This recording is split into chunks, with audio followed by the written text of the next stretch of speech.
Quando eu estava no ensino médio, uma amiga da minha mãe me perguntou se eu queria cuidar do filho deles por algumas horas. Eles ofereceram uma boa quantia em dinheiro, e depois que provei ser responsável, perguntaram se eu estaria interessada em babisitar para um amigo deles. Eu aceitei e me deram um número de telefone para entrar em contato. Assim que fizemos os arranjos, me passaram o endereço. Eles moravam em East Hampton, a cerca de 45 minutos de carro da minha casa em Medford. Assim que minha mãe soube disso, disse algo como: East Hampton, hein? Esse é um lugar bem chique. Então, eu meio que sabia o que esperar antes de chegar lá. Mas, quando vi a casa com meus próprios olhos, fiquei boquiaberta. A casa deles era basicamente o equivalente a 3 casas da minha mãe, com um quintal gigantesco, uma piscina enorme e até um tabuleiro de xadrez gigante, com peças que chegavam à minha cintura. O interior parecia o cenário da sala de estar de Um Maluco no Pedaço, com uma paleta de cores claras e painéis de madeira, dando ao lugar um ar distinto de classe. Os pais da menina foram muito calorosos e acolhedores, e quando me apresentaram a filha de 9 anos, todas as minhas preocupações evaporaram instantaneamente. Ao invés de uma criança malcriada, Angie era tão encantadora quanto os pais, e eu soube, desde o momento em que a conheci, que nos daríamos muito bem. Ela não era exigente e ficava satisfeita em assistir a um filme ou 2 até ficar cansada demais para manter os olhos abertos. Pedíamos pizza, assistíamos a fitas VHS, comíamos uma tonelada de sorvete e, depois, eu relaxava ou fazia meus deveres de casa até os pais de Angie voltarem de onde quer que tivessem passado a noite. Às vezes, parecia até criminoso aceitar aquele dinheiro, sabe? Eles pagavam pelo combustível, pela pizza, e ainda se certificavam de que a geladeira e a despensa estivessem bem abastecidas, caso eu ficasse com fome depois da janta da Angie. E com uma casa tão incrível quanto aquela, logo se tornou meu trabalho favorito de babá. Agora, pulando para sexta-feira, 16 de outubro de 1992, a família de East Hampton havia combinado comigo para mais uma noite de babysitting, que seria a 5ª vez que eu trabalharia para eles. Eu fui direto da escola, cheguei por volta das 4h30 da tarde, e os pais de Angie saíram para jantar às 5h. Pedimos pizza, fizemos penteados uma na outra enquanto assistíamos TV, e por volta das 7h, estávamos terminando nossas fatias de bolo quando o telefone tocou. Assim que ouvi o som, Angie virou-se para mim e perguntou se podia atender. Os pais dela, às vezes, ligavam para ver como estávamos, e achei que não havia problema em deixá-la atender. Então, disse, e claro, por que não? Angie correu para pegar o telefone, e eu fiquei comendo meu bolo. O telefone estava montado na parede que dividia a sala de estar da cozinha, então eu ainda podia ver e ouvir Angie correndo em direção a ele. Ela esticou-se nas pontas dos pés, pegou o fone, de um jeito tão adorável que quase doía, disse, Valô, você ligou para a residência. Como posso ajudar? Eu a observava com um grande sorriso de orgulho no rosto, mas após essa introdução grandiosa, uma expressão confusa surgiu no rosto de Angie antes que ela dissesse, Valô, pela 2ª vez. Houve uma pausa e, em seguida, ela levantou o telefone e me disse, e não tem ninguém. Coloquei meu bolo de lado e fui até ela.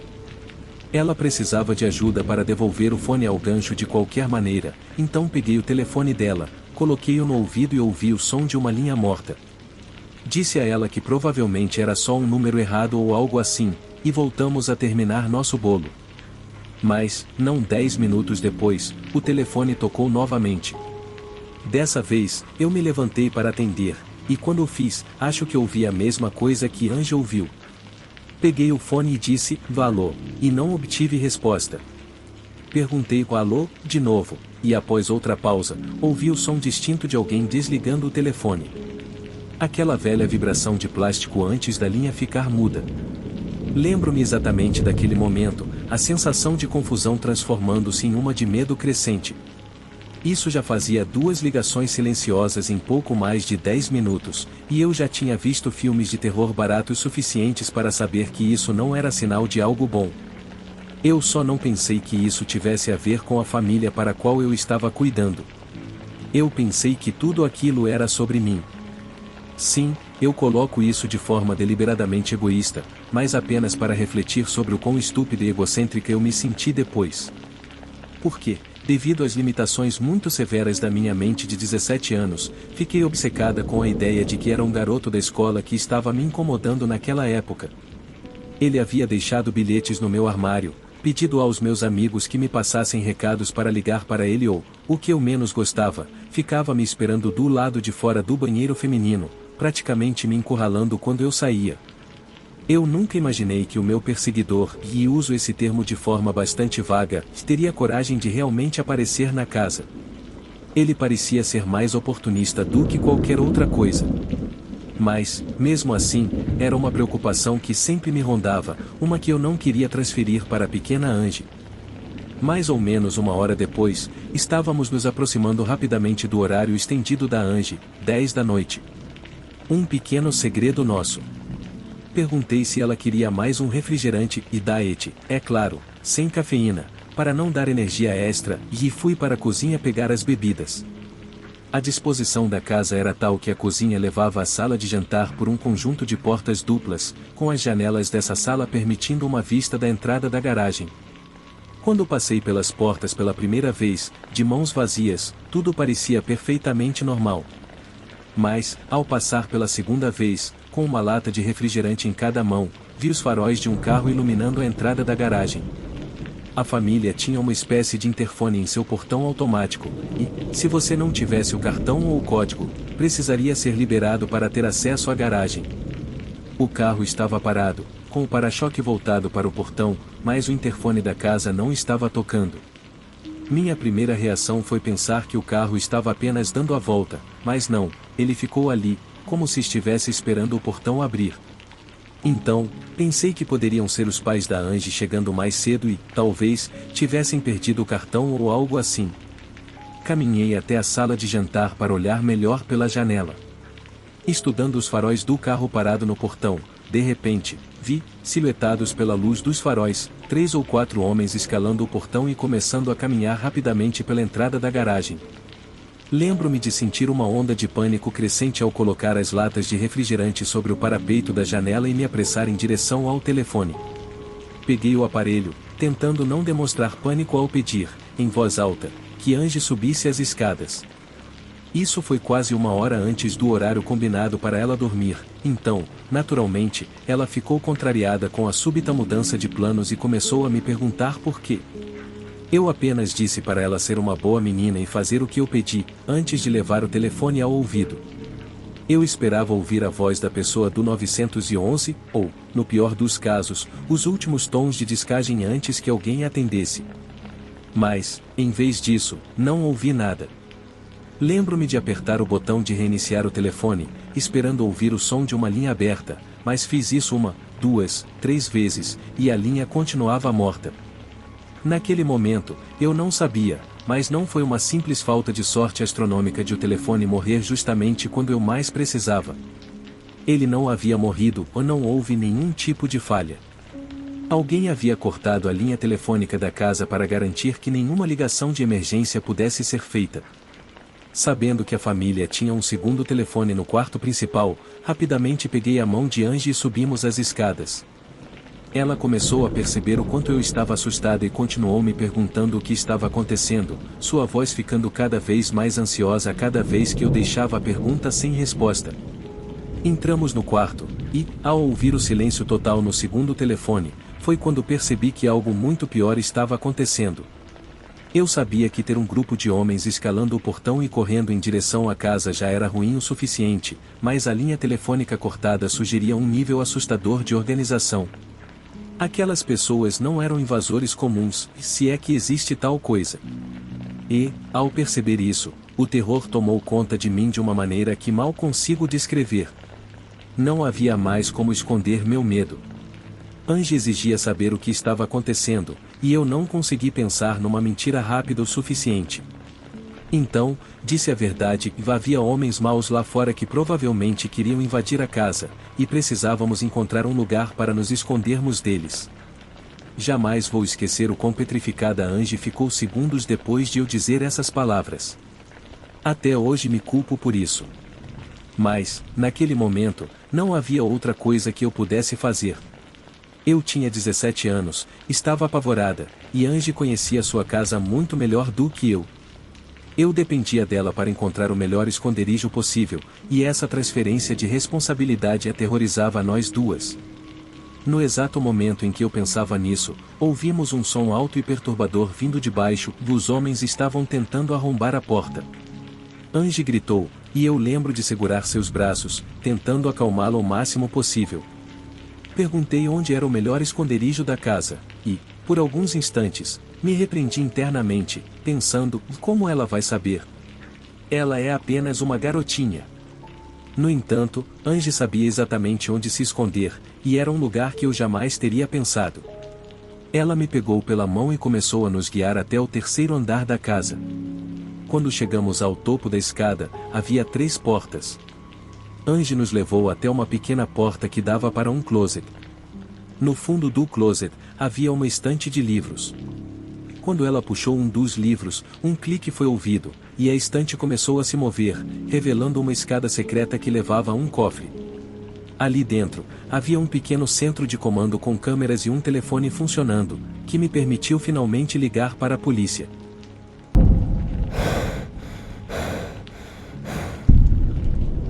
Eu cresci em um lugar chamado Alice Springs, no território do norte da Austrália. Ele tem a reputação de ser um lugar bem difícil, e com razão. Tem uma das maiores taxas de criminalidade de toda a Austrália. As coisas ficaram tão ruins no ano passado que o governo proibiu a venda de álcool e começou a implementar toques de recolher noturnos. Eu me mudei faz alguns anos, então não posso dizer se a situação está realmente tão ruim quanto dizem. Mas aqui vai uma pequena história, de quando eu era mais jovem, para você ter uma ideia de como era naquela época. Pouco depois de eu fazer 20 anos, consegui um emprego como segurança noturno em um centro de jovens local. Eles precisavam de alguém para vigiar o lugar à noite, pois tinha todo tipo de televisão, estéreos e videogames que os delinquentes locais estavam loucos para roubar. Eu trabalhava 5 noites por semana, geralmente com um veterano chamado Simon. Algumas noites, ele pedia um sodemiso do restaurante chinês da esquina e me mandava buscar. Eu pegava a comida, e às vezes algumas garrafas da loja de bebidas ao lado, nada muito forte. Vantagens de trabalhar à noite, sabe? Enfim, numa noite, ele me mandou buscar os odemis, e estava um calor infernal, então eu estava morrendo de vontade de tomar uma Coca-Cola ou algo assim. Entrei na loja de bebidas por volta das 10, como costumava fazer. Entrei e não vi ninguém no balcão, mas o lugar estava quieto, parecia uma igreja vazia, então não estranhei. Mas, quando andei por um dos corredores e cheguei perto das geladeiras, vi uma pessoa que antes estava escondida. Eu me lembro de ele ter um cabelo longo e vermelho, preso num coque no topo da cabeça. Ele estava sem camisa, com shorts caqui e chinelos, mas o peito e a barriga dele estavam cobertos de leite, que ele bebia como se estivesse morrendo de sede. Ele tinha uma caixa enorme de leite em uma das mãos e estava tomando sem parar. Mas, na outra mão, ele segurava um martelo, e aquela mão estava brilhando com o sangue de alguém.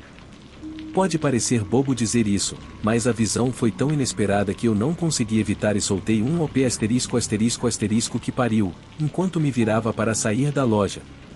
A próxima coisa que ouvi foi, o que você disse, seu filho da P*******? Eu estava perto da porta quando olhei para trás, e tudo o que vi foi o cara sem camisa com o martelo vindo na minha direção, ainda com o peito e a barba encharcados de leite. A porta era daquelas pesadas, que você tem que puxar para sair, então eu não podia simplesmente sair rápido. Tive que parar e puxar a porta, enquanto o cara vinha em minha direção.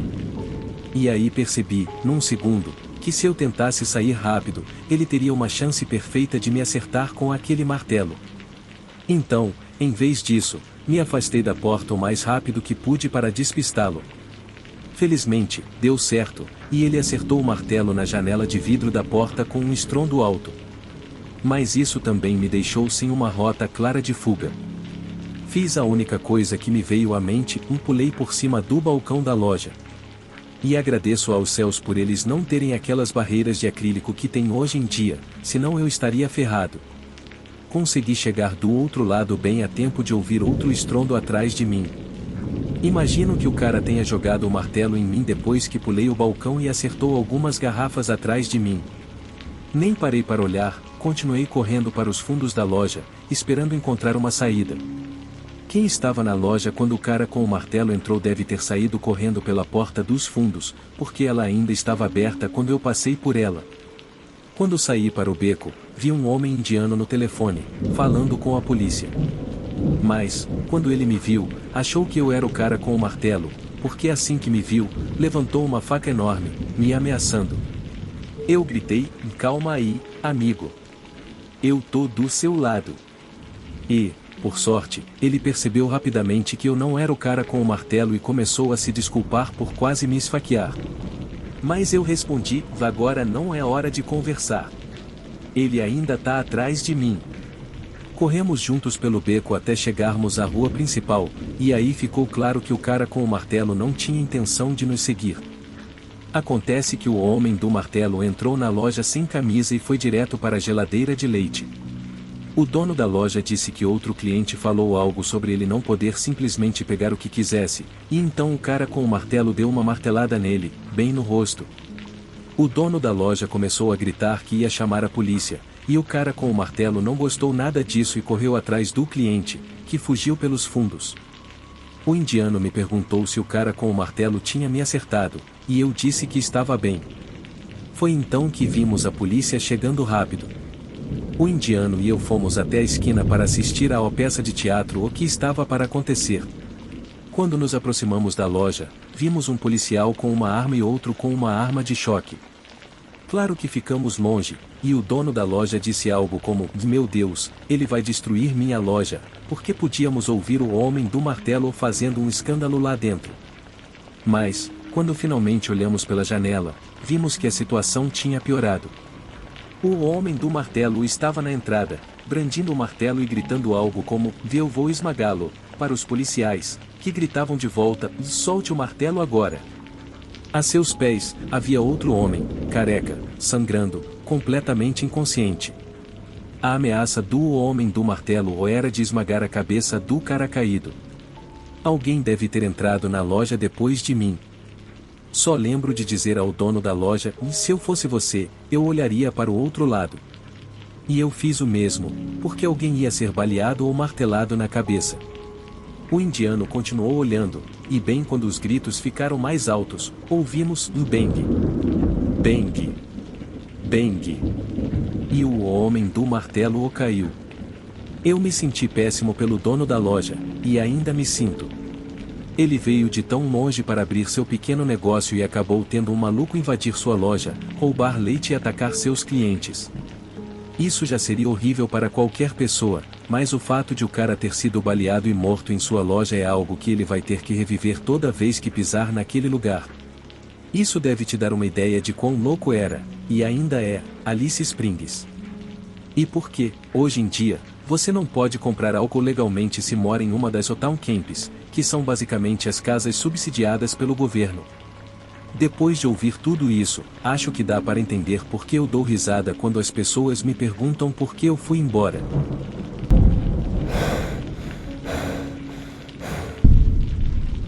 Muitos anos atrás, numa época que realmente parece uma vida, eu costumava trabalhar como segurança em bares e clubes no centro da cidade de Newcastle. Tive uma infância bastante difícil, e o playground da escola poderia ser um lugar violento. Para muitos jovens, como eu, que não eram particularmente grandes ou fortes, era preciso aprender a brigar se quisessem que as pessoas os deixassem em paz. E o lugar para aprender a lutar era a academia de boxe local. Comecei a treinar 2 vezes após a escola nos dias de semana, e depois, todas as manhãs de sábado, por 4 horas completas. Eu amava cada segundo. Fiz bons amigos, aprendi a me defender e adquiri 2 características muito valiosas, disciplina e respeito, ambas que me serviram muito bem ao longo dos anos. Quando completei 18 anos, já estava escalado para algumas lutas organizadas. Mas, sendo ainda amador, não ganhava nenhum dinheiro com isso, e foi aí que Graham entrou em cena. Graham era amigo do proprietário da academia de boxe. Como ele havia praticado bastante boxe em sua juventude, aparecia na academia de vez em quando para assistir aos treinos. Mas ele não estava lá apenas para observar, ele estava procurando jovens para trabalhar em sua empresa de segurança. Certa manhã de sábado, consegui chamar a atenção dele. Ele me disse para aparecer em um clube no centro da cidade à meia-noite para um turno experimental. Se eu conseguisse me segurar, poderia esperar trabalhar todos os fins de semana a partir de então. Era um pouco do tipo: não estou perguntando, estou mandando, mas o dinheiro era tão bom que ninguém nunca recusava. Tenho certeza de que o não era uma palavra que Graham ouvia com frequência. E foi assim que comecei a trabalhar nas portas de Newcastle, a partir dos 18 anos. Quando cheguei aos 25, já havia evoluído de pubs e clubes pequenos para casas noturnas maiores, que se tornavam realmente problemáticas após a 1 ou 2 horas da manhã. Esses lugares estavam em outro nível. Quando tudo começou, éramos apenas 2 trabalhando em uma única pista de um pub. Mas, à medida que ganhei confiança para trabalhar em empregos maiores, eu já estava em casas noturnas de 2, 3, às vezes 4 andares, que podiam acomodar centenas e centenas de pessoas. Mas, com os trabalhos maiores, vinham também salários maiores. E se você conseguisse aquele trabalho específico que eu vou manter em sigilo por razões legais, você ganharia uma quantia exorbitante. Isso porque, além do seu salário normal, você recebia suas extras ou o que era pago para você não interferir no tráfico de drogas que Graham permitia entrar no clube. Naquela época, as pílulas de êxtase tinham acabado de chegar ao Nordeste e, quando chegaram, foi em grande estilo. Os tempos eram difíceis para quem crescia naquela época, já que a maioria dos empregos estava desaparecendo. Assim, ver a felicidade em forma de comprimidos varrer a cidade era como se todos quisessem um pouco, e como todos queriam, o dinheiro que as pessoas estavam fazendo era absurdo. Os traficantes entravam nos clubes com algumas centenas de comprimidos e saíam com 1.500 libras. Então, iam para o próximo clube e repetiam o processo. Havia dinheiro circulando como você não imagina, e a única coisa que estava entre os traficantes e todo aquele dinheiro éramos nós, os seguranças. Chegou um ponto em que tivemos que tomar uma decisão de agir como verdadeiros santos, recusando-nos a participar disso tudo e ficar com o nosso salário suado, ou ganhar 200 libras a mais todas as noites só por desviar o olhar de um único traficante. Multiplique isso por 2 ou 3, e você estava saindo com mais dinheiro em extras do que do seu salário normal. E estávamos declarando alguma coisa disso para o fisco? De jeito nenhum. As coisas permaneceram assim por um tempo, e tivemos uma boa fase. Mas, quanto mais dinheiro as pessoas faziam, mais gente queria entrar na jogada. Começamos a ter muitos jovens, todos não autorizados, tentando passar sacos de comprimidos por nós para fazer algumas centenas de libras sem que nós os fiscalizássemos. No começo, apenas confiscávamos as drogas, dava-lhes uma advertência e os mandávamos embora. Mas o problema não parava. Foi então que Graham deu a ordem para que fizéssemos um exemplo de alguém. E foi exatamente isso que fizemos. Pegamos um rapaz, que chamaremos de Spar, com quem já havíamos lidado algumas vezes antes, e o espancamos nas traseiras do clube numa noite, tudo sob ordens de Graham. Era apenas para dar uma lição, não era nada pessoal. Mas, como ele acabou no hospital, Spar tomou isso como algo pessoal. Cerca de 2 semanas depois, um colega meu chamado Rony saiu de sua academia, entrou no carro e estava prestes a ir para casa quando alguém bateu na sua janela. Rony virou a cabeça para olhar e, bang, alguém atirou em seu rosto. E, por um golpe de sorte milagroso, Rony sobreviveu ao seu encontro com a morte, porque a bala atravessou seu olho e saiu do lado da cabeça, acertando-o totalmente, mas sem atingir seu cérebro ou coluna. Ficamos aliviados ao saber que ele ficaria bem, mas a mensagem era clara: Rony havia sido um dos caras que deu uma surra em Spar. Quando soubemos que Spar estava desaparecido, tivemos uma boa ideia de quem poderia ser o responsável, mas, sem saber onde ele estava, todos estávamos vulneráveis. Ele poderia aparecer em qualquer porta em meio à multidão, usando um boné e óculos escuros ou algo assim, e boom, isso poderia ser o fim para nós. Como você pode imaginar, isso nos deixou realmente tensos nas próximas 2 semanas. E o pior era que não podíamos ter certeza de que era Spar que deveríamos estar procurando. Graham tinha sido o intermediário entre a polícia e a família de Ron e nós, mas, por mais que ele estivesse pressionando a polícia por informações, eles lhe disseram que não tinham ideia de quem poderia ser o atirador, nem sabiam onde Spar estava. Mas Graham não acreditou. Ele achava que estavam nos tratando como cogumelos, alimentando-nos de besteiras e nos mantendo no escuro, porque Deus sabe que, se descobríssemos onde Spar estava, ele seria um homem morto pelo que fez a Ronnie. Mas isso significava que não tínhamos ideia se ou quando ele viria atrás de nós. Nunca tinha visto tantos caras grandes e durões agindo tão assustados por suas vidas. Graham nos disse que estava tentando conseguir alguns coletes à prova de balas e que nossa porta seria a primeira a recebê-los quando conseguisse. Mas até lá, tínhamos que nos manter atentos e esperar que Spar aparecesse em algum lugar. 2 semanas depois que Ronnie foi baleado, ainda estávamos todos bastante tensos, mas, à medida que o tempo passava, começamos a pensar que talvez Spar tivesse fugido para o exterior após atirar em Ronnie, pensando que o havia matado. E se esse fosse o caso, não teríamos com o que nos preocupar, e talvez nunca mais víssemos Spar novamente. Mas ainda havia a preocupação de que ele estivesse apenas esperando o momento certo, até que abaixássemos a guarda, para atacar. E foi por isso que nunca conseguimos relaxar. Naquela noite de sábado, 2 semanas após Ronnie ser levado ao hospital, um grupo de 5 de nós estava trabalhando nas portas de uma boate sem nome, e 3 de nós tínhamos estado envolvidos na surra de Spar. Estávamos muito atentos, observando a rua em busca de qualquer sinal dele e seus comparsas. De repente, ouvi um dos rapazes dizer: "Vei, quem é aquele ali?" Ele olhou para baixo da rua, e eu fui ver quem ele estava observando. Ambos vimos um garoto andando em nossa direção. Ele parecia ter cerca de 14 ou 15 anos, media 1,60 metros e tinha um pequeno bigodinho acima do lábio. Ele passou diretamente por nós em direção às portas do clube. O segurança-chefe disse: "Onde você pensa que está indo, jovem?" E o garoto respondeu: "Para dentro." O chefe perguntou: "Vi, quantos anos você tem?" Quando ele respondeu o 18, todos nós começamos a rir. O chefe disse ao garoto: "Se você tem 18, então eu sou Bob Carlton. É melhor você ir embora antes que eu te dê um tapa." E o garoto simplesmente se afastou. Nós achamos que ele era incrível, porque realmente havia animado o clima. Isso foi por volta da 1h30. Todos dizíamos que gostaria que algo assim acontecesse toda noite. Mas, cerca de 1 hora depois, aconteceu. Recebemos o aviso de que havia um garoto no clube tentando vender comprimidos para os clientes.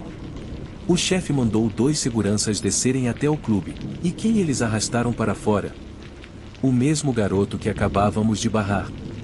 Ele estava chutando e gritando, e os 2 rapazes o carregavam com uma mão de cada lado, enquanto suas perninhas realmente balançavam. Nós rimos tanto que pensei que ia ter um colapso. E lá foi o jovem pela segunda vez, bufando e resfolegando, mas antes de sair, ele gritou: "Vou voltar com uma arma e vou acabar com todos vocês." Ninguém se importou com isso, e assim que ele foi embora, todos nós continuamos rindo e pensando em quão engraçado foi. Mas, com certeza, não devíamos ter rido. Cerca de 15 minutos depois que o garoto foi embora, o clima tinha mudado um pouco.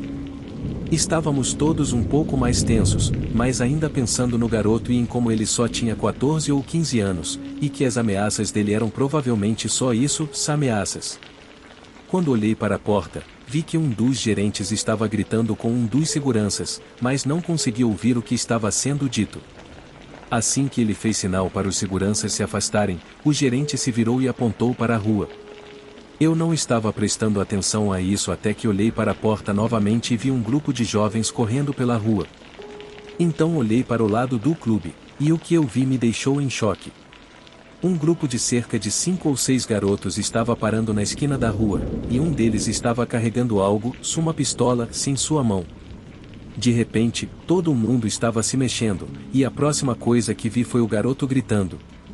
Ele estava se aproximando do grupo, e era então que eu percebi quem era o garoto de antes. Ele tinha uma arma, e era a mesma que o chefe tinha tentado evitar. Fui em direção à porta e gritei para os outros: saia daqui, vá se esconder, mas não consegui ver o que estava acontecendo porque o grupo estava atrás de uma árvore na esquina. Então ouvi o som do que parecia ser um tiro, e o mundo ficou em câmera lenta.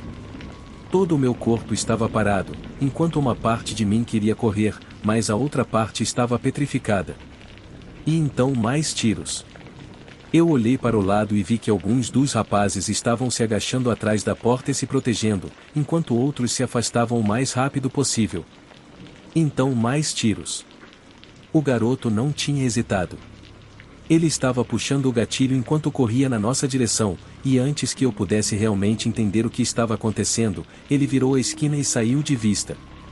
Quando cheguei à esquina, o que vi fez meu estômago revirar. O menino estava caindo no chão e não se movia. Eu não consegui entender o que aconteceu. Então voltei para dentro do clube e avisei aos outros que devíamos chamar a polícia. O próximo passo era muito simples, ou assim pensei. Mas, quando saí novamente, vi que havia mais de um corpo caído, e essa foi a última vez que eu os vi. Eu só soube que Spar estava envolvido quando a polícia finalmente apareceu e disse que Spar não havia sobrevivido ao ataque. Mas não só ele. Todos os outros estavam com ele, todos os outros meninos que estavam na rua. E foi assim que terminei minha noite como segurança de clubes e pubs. As coisas que fazemos nas nossas vidas, algumas vezes, simplesmente nos levam a caminhos que nunca imaginaríamos. Um mês depois, fui à academia de boxe e conversei com Graham, que ainda estava envolvido no negócio de segurança. Eu o procurei para perguntar se havia mais oportunidades. Graham me disse que o clima tinha mudado muito no negócio e que muitos garotos não estavam mais tentando passar pelas portas, mas estavam indo em outra direção, para o crime. Depois de um tempo, ele decidiu se afastar e nunca mais ouvi dele novamente. Essa noite foi um divisor de águas para mim, e agora, anos depois, percebo como tudo o que aconteceu estava nas minhas mãos. O que começou como uma maneira de ganhar dinheiro e se proteger levou à decisão mais fácil da minha vida, mas foi também a mais difícil. Às vezes, isso pesa sobre mim. Se eu tivesse tomado a decisão certa, mais fácil, talvez Spar ainda estivesse vivo e nenhum dos outros meninos tivesse morrido. E talvez as coisas fossem bem diferentes agora.